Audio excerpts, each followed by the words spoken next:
ভগবান শ্রীকৃষ্ণ বলছেন মায়া কি। তিনি বলছেন সংসার জীবনে আমাদের সব কিছুই চাই, ঘর বাড়ি, টাকা পয়সা, সুখ দুঃখ সবই আমাদের চাই।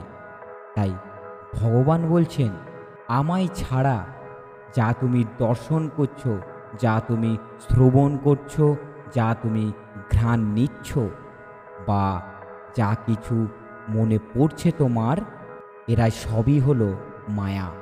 দেখতে সব কিছুই আসল মনে হলে কিন্তু আসল কিছুই নয়, তোমার বানানো মায়া। তুমি তার জন্য নিজেকে কষ্ট প্রদান করছো, কিন্তু তার জন্য দোষ দিচ্ছ কাকে? না আমাকে।